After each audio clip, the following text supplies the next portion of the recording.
I received a frustrating WhatsApp message from my sister. I left your disabled daughter at your home. Panic-stricken, I rushed home, only to find my daughter sobbing uncontrollably, alone, outside the house. This was the breaking point. I couldn't rely on my sister to look after my kids anymore. It was time to show her what family truly meant.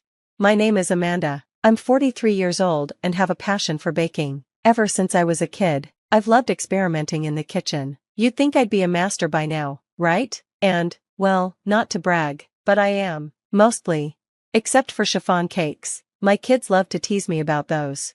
Mom, your chiffon cake's so dry. Don't worry, we'll help you next time. But when it comes to muffins, I'm a star. My kids' friends often gush, we wish you were our mom. My own kids just give me smug looks, as if to say, yep, that's our mom. These little moments of banter and joy make family life so special, or so I thought. But my sister Kathy's idea of family was vastly different.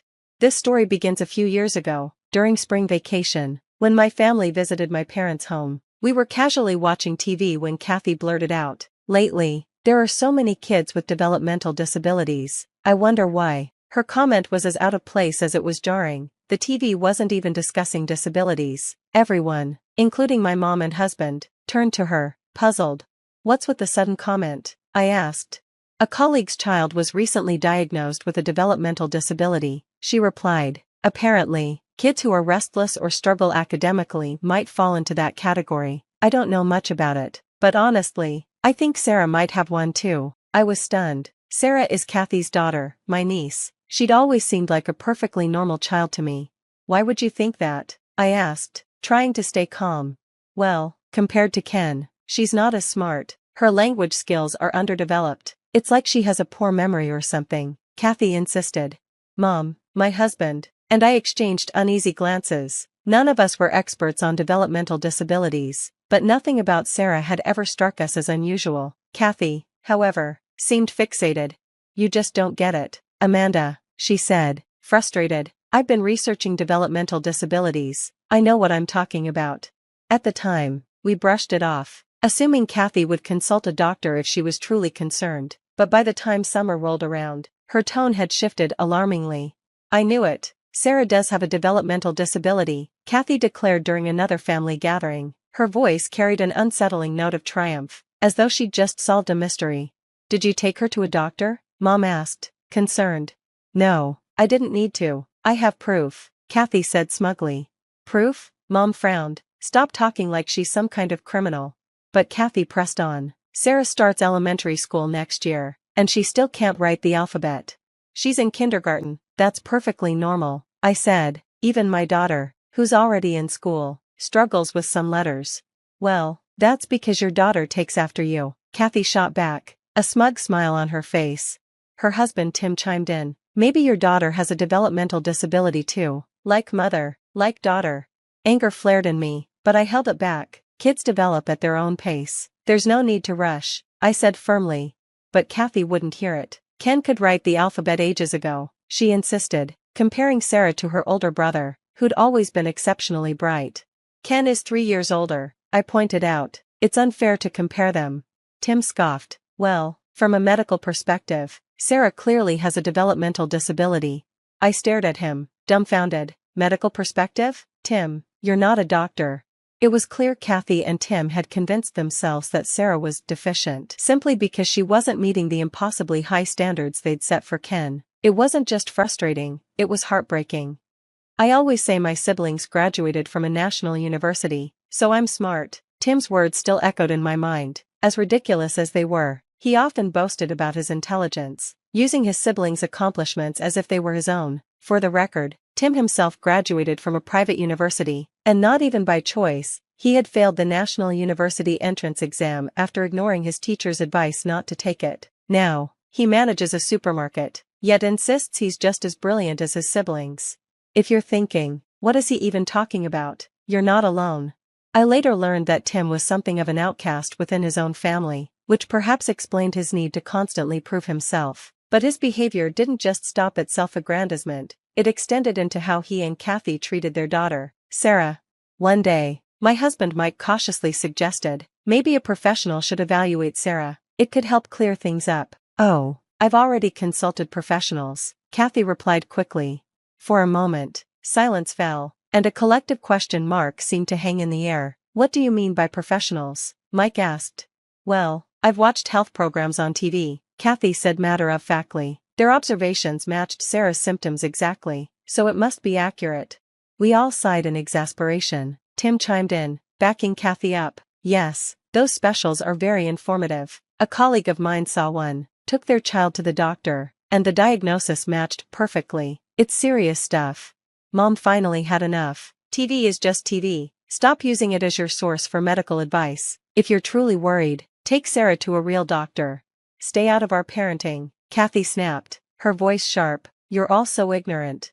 And with that, she stormed out, dragging Tim and Ken with her, but leaving Sarah behind without a word. Mom sighed deeply. If they're going to act so high and mighty, the least they could do is take proper care of Sarah. Sarah, meanwhile, was playing with my daughter, her usual bright smile plastered on her face, but as I watched her, I noticed something. Every so often, her smile faltered, replaced by a fleeting look of sadness. She must have realized her family had left without her. That brave smile broke my heart. Sarah shouldn't have to carry the burden of our adult failures. I was more certain than ever that she didn't have a developmental disability, but rather, she was the victim of neglect and favoritism. Later that day, Kathy and Tim returned home in high spirits, shopping bags in hand. Mom's face darkened. Do you often leave Sarah behind when you go out shopping? It's just leaving her at home. What's the problem? Kathy shrugged. The problem is, you don't leave Ken behind. Why treat Sarah differently? She doesn't listen, so we're teaching her discipline, Kathy argued. Discipline her if you must, but don't just abandon her without explanation. That's cruel, Mom countered. Tim jumped in defensively. We provide her with proper meals and a good education. Why do you keep criticizing us? That's the bare minimum for parenting, I said sharply. You act like it's some grand favor. This is a family matter. Stay out of it. Amanda, Tim snapped. Sarah is my family too, I shot back. She's my niece. If she's being mistreated, I won't stay silent. My words seemed to hit a nerve. Kathy and Tim avoided my gaze, but their silence spoke volumes. If you suspect Sarah has a developmental disability, leaving her alone is even more irresponsible, Mike added. That's why we're teaching her to stay home alone. Kathy slammed her hand on the table. The argument dragged on for hours, going nowhere. Eventually, Kathy and Tim left early the next morning, cutting their visit short. Their favoritism towards Ken was painfully obvious throughout their stay. At meals, if Ken's favorite shrimp was served, Kathy and Tim would give him extra portions, even taking from Sarah's plate. Sarah, clearly used to this treatment, never protested. Instead, she simply complied, a resigned look on her face. The same pattern repeated itself in other ways. Promises of new toys and games were made to Ken, while Sarah was ignored. All family conversations revolved around Ken's achievements, leaving Sarah to sit quietly on the sidelines. It was heartbreaking to witness. One day, Kathy showed up unannounced with Sarah. Can you take care of her just for today? She asked. Even Sarah seemed confused by the sudden request. She glanced at me and said softly, I could just play in the park instead. Without asking too many questions, we agreed to look after her. When Kathy returned later that evening, she seemed apologetic. Thanks for watching, Sarah, she said. Why the short notice? I asked. Oh, Ken had friends over. Their moms are all doctors and lawyers. You know, it'd be awkward to have Sarah around. I was stunned. You're ashamed of your own daughter? She doesn't fit in with those families. What can I do? Kathy said with a laugh, as if it were a joke. That's no excuse, I said firmly. Whether Sarah has a disability or not, she's your daughter. You should be her biggest supporter, not her biggest critic. Kathy's smile vanished. You've only raised one child. Don't lecture me. With that, she yanked Sarah by the arm and left. These patterns continued. Kathy and Tim would leave Sarah with us, often for long periods, while they took Ken on elaborate outings. They showed up late to pick her up, offered no apologies, and acted like nothing was wrong. Their actions only reinforced my determination to step in. Sarah deserved better than the hand she'd been dealt, and I was going to do everything in my power to ensure she got it. I told you to call before coming over, didn't I? And why didn't you stick to the agreed time? My tone was sharper than usual, even in front of Sarah. I couldn't help it, I was furious. Oh, don't be so picky, Kathy replied nonchalantly. We're here to pick her up, aren't we? That's a given, I snapped. But you can't just drop her off carelessly without proper planning. What's with you lately? Always so irritated, is it menopause? Kathy quipped with a smirk. Tim burst into loud laughter, finding her remark hilarious. I clenched my fists, struggling to keep calm. You two are unbelievable. I keep repeating myself, you need to rethink how you're raising your kids. We are thinking about it, Kathy shot back. That's why Ken is involved in so many activities. Unlike your daughter, who doesn't do anything. We respect our daughter's wishes, because she said she didn't want to participate in those things. Well, we're respecting Ken's wishes, too. Isn't that right, Ken? Kathy turned to him. Ken nodded weakly, his forced smile betraying his true feelings. See? Kathy said triumphantly. Even Ken agrees. I sighed deeply. I'm tired of repeating myself. Fine, just take Sarah and go. Kathy grabbed Sarah by the arm, practically dragging her toward the car. Tim didn't say a word as he started the engine, leaving us standing there, feeling defeated once again.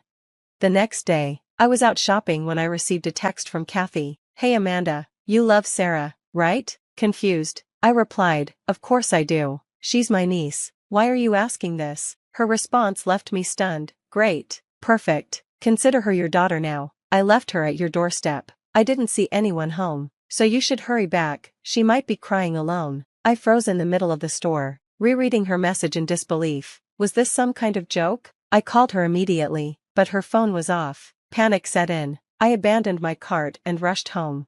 When I arrived, my heart sank. Sarah was sitting on the ground in front of the door, crying uncontrollably. Her face was buried in her hands, her small body shaking with sobs. Sarah, I ran to her and pulled her into a hug. She clung to me tightly, tears soaking my shoulder. It's okay, sweetheart, I'm here. It was clear what had happened. Even without asking, Kathy had abandoned her. Calls to Kathy and Tim's phones went unanswered. They had deliberately cut off contact. Through her tears, Sarah whispered, Auntie, I didn't want to be left like that. I held her close, my anger toward Kathy and Tim boiling over. How could they be so cruel? Right then and there, I made a promise to Sarah, and to myself, I would protect her. She didn't deserve this. Within a week, my husband, mother-in-law, and I went to Kathy's house to confront them. We brought along legal paperwork to formalize Sarah's adoption. Our plan was clear, Sarah would become our daughter. To our surprise, Kathy and Tim agreed without much resistance. Less burden for us, Kathy said with a dismissive shrug as she signed the papers. Her lack of remorse infuriated me, but I held my tongue. Sarah's well-being was my only priority. 3 months later, Kathy showed up at our house unexpectedly. We want Sarah back, she said, as if the past few months had never happened. What are you talking about? I asked, incredulous. She's a genius, Kathy exclaimed. I just found out she won an art contest. Her painting was displayed at the bank. We didn't even know she liked to draw. I couldn't help but laugh at the irony. Of course you didn't know, because you never paid attention to her. That contest? I submitted her artwork myself. Her preschool has been encouraging you to nurture her talents for years, but you ignored them. Kathy's face flushed with embarrassment. Well, it doesn't matter now, just give her back.